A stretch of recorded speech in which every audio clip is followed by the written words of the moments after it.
యోగాంధ్రతో AP centre of attraction గా నిలిచిందని మంత్రి నారా లోకేష్ అన్నారు. దేశ ప్రధాని మోదీతో కలిసి యోగా చేయడం సంతోషంగా ఉందంటున్న నారా లోకేష్ తో మా ప్రతినిధి పూర్ణ ఫేస్ టు ఫేస్. ప్రపంచ దేశాలు ఆంధ్రప్రదేశ్ వైపు చూసే విధంగా మొత్తం కూడా అంతర్జాతీయ యోగా దినోత్సవం నిర్వహించుకోవడం జరిగింది. అదేవిధంగా మొత్తం కూడా ఏదైతే ఈ రోజు జరిగిన మీటింగ్లో కూడా సెంటర్ ఆఫ్ అట్రాక్షన్ గా మంత్రి నారా లోకేష్ గారు నిలిచారు. ఎందుకంటే ప్రధాని నరేంద్ర మోడీ దాదాపు 3 సార్లు లోకేష్ గారిని పొగడటం కూడా జరిగింది. ఇదే అంశానికి సంబంధించి మనతో మాట్లాడడానికి మంత్రి నారా లోకేష్ గారు ఉన్నారు. ఆయన అడిగి మరిన్ని ఆలోచిస్తుంది. సార్, ఈరోజు చూసుకుంటే కనుక మీరు సెంటర్ ఆఫ్ అట్రాక్షన్గా నిలిచారు ప్రధానంగా. ఎందుకంటే మోదీ గారు ఎవరిని పొగడరు, ఈరోజు 3 సార్లు మీరు పొగిడారు. ఎలా చూస్తారు? సెంటర్ ఆఫ్ అట్రాక్షన్గా నిలబడింది ఆంధ్ర రాష్ట్రం, ఆంధ్ర రాష్ట్ర ప్రజలు, ప్రత్యేకంగా ఉత్తరాంధ్ర ప్రజలు. ఎందుకంటే పదే పదే ప్రజలందరూ నేను కోరాను, ప్రధానమంత్రి గారికి ఒక కానుకగా మనం ఒక రికార్డ్ సెట్ చేసి ఇద్దామని. ఇది నేను ఎందుకు కోరానంటే ఆంధ్ర రాష్ట్ర ప్రజలు కోరిన అన్ని కోరికలు ఒక పద్ధతి ప్రకారం గౌరవ ప్రధానమంత్రి గారు తీర్చుకుంటూ వస్తున్నారు. విశాఖ ఉక్కు ప్రైవేటీకరణ అవ్వకూడదు అనేది ఒక మనందరికి ఆనాడు ఒక నినాదం తెలియదు. గౌరవ ప్రధానమంత్రి గారు ప్రైవేటీకరణ ఆపారు.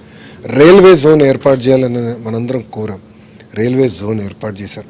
ఉత్తరాంధ్రకి ఎన్టీపీసీ తీసుకొచ్చాం. అదేవిధంగా బల్క్ డ్రగ్ పార్క్ తీసుకొచ్చాం. కేంద్ర ప్రభుత్వం నిధులు కేటాయిస్తున్న ఉత్తరాంధ్ర అభివృద్ధి కోసం. సో ప్రజలు కూడా, అందుకని గౌరవ ప్రధానమంత్రి గారు మనకు అంత చేశారే, మనం కూడా గౌరవ ప్రధానమంత్రి గారు కానుక ఇవ్వాలని ఒక తొలి అడుగేసాం. 2 కానుకలు ఇచ్చాం. నిన్న గిరిజన బిడ్డలు అద్భుతంగా సూర్య నమస్కారాలు చేసి Guinness books of world record 22,000 మంది పిల్లలతో చేశారు. Guinness books of world record ఎక్కారు. ఈరోజు దాదాపు 2,80,000 నుంచి 3 లక్షల మధ్యన ఎగ్జాక్ట్ నెంబర్ సాయంత్రం 6ంటికి ఫైనలైజ్ అవుతుంది. Guinness book of world record వాళ్ళు ఫైనలైజ్ చేస్తారు. ఆ రెండింటి మధ్యలో ఉంటుంది ఆ నంబర్. అంటే అంతమంది ప్రజలు ఒకేసారి వచ్చి ఈరోజు యోగా కార్యక్రమాలు, ఆసనాలు వేసి గౌరవ ప్రధానమంత్రి గారితో కలిసికట్టుగా చేస్తారు. నిజంగానే చాలా చాలా ఆనందం. ఇంకోటి, ప్రపంచ దేశాలు కూడా మన వైపు చూసే విధంగా ఈరోజు ఆంధ్రప్రదేశ్లో ఈ కార్యక్రమం నిర్వహించడం జరిగింది. అయితే మీరు దాదాపు ఒక నెల రోజుల నుంచి దీని మీద సుదీర్ఘమైన కసరత్తు చేశారు. అది ఏ విధంగా చేశారు? టెక్నాలజీని ఏ విధంగా దీనికి జోడించారు? అంటే యోగా అనేది మన వే ఆఫ్ లైఫ్ అవ్వాలి. కేవలం ఏదో పిలిపించారు, ఒకరోజు ఒక పూటనో గంట చేసి మానేస్తాం కాదు, కంటిన్యూస్గా ఉండాలని లక్ష్యంతో మేము పనిచేసాం. అందుకే మీరు చూస్తే 30 రోజుల పాటు 30 థీమాటిక్ ప్రోగ్రామ్స్ చేశారు. దాంట్లో వికలాంగులు, దివ్యాంగులు అందరు కష్టపడి చేశారు. మన వృద్ధులు అందరు కష్టపడి చేశారు. అందుకే ఈరోజు ఈ కార్యక్రమం జయప్రదమైంది. ఇంతేకాకుండా టూరిస్ట్ స్పాట్స్ అన్ని ఇక్కడ కూడా కేంద్ర మంత్రిలో ఉన్న మన రాము కూడా పాల్గొన్నారు, ఎంపీలందరూ పాల్గొన్నారు. అందుకే మీరు చూసిన గత 30 రోజులుగా ఆంధ్ర రాష్ట్రంలో ఎక్కడ చూసినా యోగా అనే డిస్కషన్ మొదలైంది. కానీ ఇక్కడతో మేము ఆపాం. ఇది ప్రారంభం మాత్రమే. ఎందుకంటే ఒక విద్యాశాఖ మంత్రిగా నేను చెప్పాను చాలా స్పష్టంగా, సాటర్డే మాకు నో బ్యాక్ డే అని పీఈటీలందరినీ ట్రైన్ చేస్తాం. ఎవ్రీ సాటర్డే హై స్కూల్లో యోగా అనేది ప్రాక్టీస్ చేస్తాం. ఎందుకంటే మైండ్ అండ్ సోల్ 2 కనెక్టెడ్గా ఉండాలి. బ్యాలెన్స్ అనేది చాలా చాలా అవసరం. ఇప్పుడు ఏమైపోయిందంటే సోషలైజింగ్ మొత్తం సోషల్ మీడియాలో అవుతుంది. దానివల్ల వ్యసనాలు చాలా పెరుగుతున్నాయి. లేనిపోని ఇబ్బందులు ప్రజలు ఎదుర్కొంటున్నారు. ఆ వ్యసనాల నుంచి దూరంగా ఉండాలంటే దానికి సొల్యూషన్ యోగానే. సో చిన్న వయసు నుంచే ఆ పిల్లలకి ఆ యోగా ప్రాక్టీస్, ఆ మెడిటేషన్ తీసుకొచ్చే బాధ్యత కూడా ఒక విద్యాశాఖ మంత్రిగా నేను తీసుకుంటాను. ఇంకోటి, ఈ యోగా అనేది అందరూ చేస్తే కాక పరివర్తన బాగా చెందుతారు అని చెప్పి కూడా అందరూ చెప్తున్నారు. అటు చంద్రబాబు గారు కానీ లేకపోతే అంతర్జాతీయంగా అందరూ కూడా చెప్తున్న పరిస్థితి. అంటే మన ఇక్కడ పొలిటికల్ పార్టీస్ అందరూ కూడా ఆ దిశగా అడుగులు వేయాల్సిన అవసరం ఉందంటారా? అంటే కొన్ని పొలిటికల్ పార్టీ ఇష్టానుసారం మాట్లాడుతున్నారు. అంటే మీరు చూస్తే ఇంత మెజారిటీతో ఓడిపోయిన తర్వాత కూడా కొన్ని పార్టీలు ఇంకా మారట్లేదు. నిన్న మొన్న చూసా, గతంలో ఒక మహిళా మంత్రి మహిళల్ని కించపరిచే విధంగా మాట్లాడేవారు. నిన్న కూడా కొన్ని డైలాగులు పోలీస్ సోదరులతో మాట్లాడుతూ మహిళల్ని మళ్ళీ కించపరిచే విధంగా మాట్లాడారు. చాలా బాధేసింది.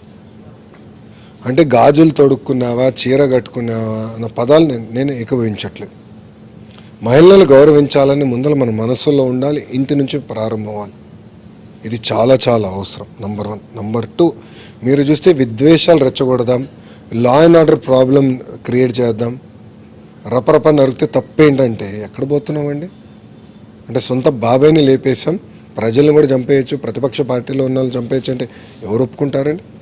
ఈరోజు గౌరవ ప్రధానమంత్రి గారు కానీ, ముఖ్యమంత్రి గారు ఆంధ్ర రాష్ట్రం కానీ భారతదేశం శాంతియుతంగా ఉండాలి, ఒక పీస్ఫుల్ స్టేట్గా, నేషన్గా మనం ఉండాలి, ప్రశాంతమైన వాతావరణంలో మనం బతుకుండాలనేది ఒక లక్ష్యంగా పెట్టుకుని పనిచేస్తున్నారు.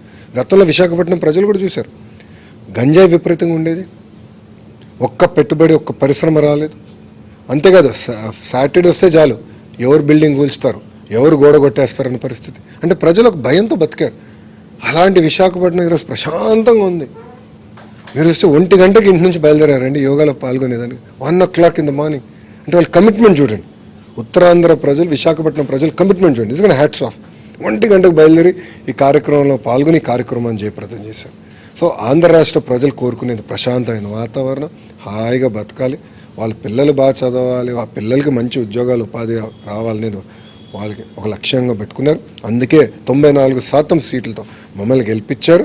వాళ్ళు ఏ ఆశయాలు అయితే మా పైన పెట్టుకున్నారో నెరవేర్చే బాధ్యత మేము తీసుకుంటాం. అంటే మీరు చెప్పిన సంక్షేమ పథకాలు కూడా సూపర్ స్కిల్ కూడా ఎక్కడ అవలంబించలేకపోతున్నారని చెప్పి వాళ్ళు పదే ఆరోపణలు చేస్తున్నారు. అంటే ఆంధ్ర రాష్ట్రంలో ఉంటే వాళ్ళకి అర్థమవుతుంది.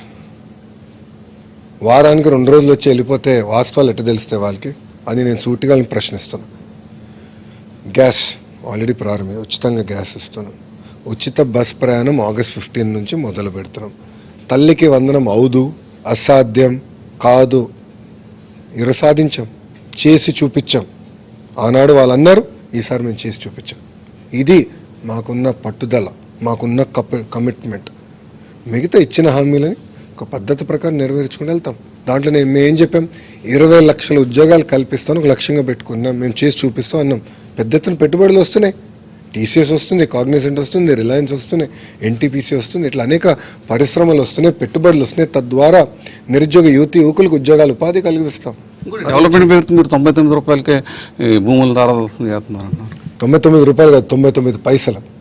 ఇది ఎందుకు ఇస్తున్నామంటే ఆనాడు గౌరవ ప్రధానమంత్రి గారు గుజరాత్ ముఖ్యమంత్రిగా ఉండే, వెస్ట్ బెంగాల్కి టాటా మోటార్స్ వెళ్ళాలనుకున్నప్పుడు అక్కడ గొడవలు జరిగినాయి పెద్ద ఎత్తున. ఆ సంస్థను తరిమేశారు. అప్పుడు గౌరవ ప్రధానమంత్రి గారు రతన్ టాటా గారికి ఒక SMS పెట్టి, come invest in my state, I will give land at 1 rupee అన్నారు. గౌరవ ప్రధానమంత్రి గారు నేను ఆదర్శంగా తీసుకుని ఐటీ కంపెనీలకి 99 పైసలు భూమి ఇస్తున్నాం. తప్పేంటని సూటిగా నేను ప్రశ్నిస్తున్నాను. ఇచ్చిన కంపెనీలు ఎవరు? ఒక టీసీఎస్, ఒక కాగ్నిజెంట్. ఈ కంపెనీల ద్వారా పెద్ద ఎత్తున ఉద్యోగాలు ఉపాధులు వస్తాయి. ఈరోజు ఒక టీసీఎస్ఏ సుమారుగా 15,000 మందికి ఐటీలో రంగంలో ఉద్యోగాలు కల్పించబోతున్నారు. ఒక కాగ్నిజెంట్ ఆన్ రికార్డ్ వాళ్ళు ఇచ్చిన డిపిఆర్ ప్రకారం 8,000 మంది ఐటీ ఉద్యోగస్తులకి అవకాశాలు కల్పించబోతున్నారు. అంటే ఒక ఐటీ ఉద్యోగం వస్తే సుమారుగా 5 to 7 రిలేటెడ్ జాబ్స్ కూడా క్రియేట్ అవుతాయి. సో ఈ కుటుంబ ప్రభుత్వ లక్ష్యం ఒకటే, విశాఖపట్నంలో 5 లక్షల ఐటీ ఉద్యోగాలు క్రియేట్ చేయాలని. దానికి అహర్నిశలు కష్టపడతాం. 99 top 100 companies in India, in the world 99 పైసలకి మేము భూమి ఇస్తాం.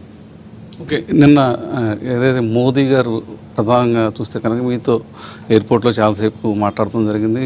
ఇవాళ స్టేజ్ మీద కూడా మీ పేరే పదే చెప్పడం జరిగింది. అసలు దాని ఆంతర్యం ఏంటారు? అంటే ప్రధానమంత్రి గారు కూడా పనిచేసే వాళ్ళంటే బాగా ఇష్టం, కష్టపడే వాళ్ళంటే బాగా ఇష్టం. ఎవరైతే రాష్ట్ర దేశ ప్రయోజనాల కోసం పనిచేస్తారో కష్టపడతారో ఆయన దగ్గర తీసుకుంటాం జరుగుతుంది. ఈరోజు మీరు చూస్తే మొత్తం ఆంధ్ర రాష్ట్రంలో మంత్రివర్గం మీ అందరం కానివ్వండి, గౌరవ ముఖ్యమంత్రి గారు, ఉప ముఖ్యమంత్రి గారు, పవన్ అన్న కానివ్వండి, అందరం రాష్ట్రం దేశ ప్రయోజనాల కోసం అహర్నిశలు మేము కష్టపడుతున్నాం. దాంట్లో భాగంగా ఆయన మమ్మల్ని గుర్తించారు, ఆశీర్వదించారు, క్రెడిట్ కూడా ఇస్తాం జరిగింది. మా అందరిపైన ఒక బాధ్యత పెంచారు. ఇప్పుడైనా ఈరోజు మొత్తం ప్రపంచం ఆంధ్ర రాష్ట్ర వైపు చూసే విధంగా ఆయన మా పైన బాధ్యత పెంచారు. ఆ బాధ్యతని మేము స్వీకరించి ఎట్టి పరిస్థితుల్లో రాష్ట్రానికి కానీ దేశానికి చెడ్డ పేరు తీసుకురాకుండా ఒక ఆదర్శంగా నిలబడి, ఒక మోడల్ స్టేట్ ఉందంటే దానికి కేర్ ఆఫ్ అడ్రస్ ఆంధ్ర రాష్ట్రం చేసే బాధ్యత మేము తీసుకుంటాం. ఓకే, ఆంధ్రప్రదేశ్ ఒక సెంటర్ ఆఫ్ అట్రాక్షన్గా నిలిచింది అందులో ఎటువంటి సందేహం లేదు అని చెప్పి కూడా నారా లోకేష్ చెప్తున్నారు. వీడియో సురేష్తో పూర్ణ, ఏబీ ఆంధ్రజ్యోతి, విశాఖపట్నం.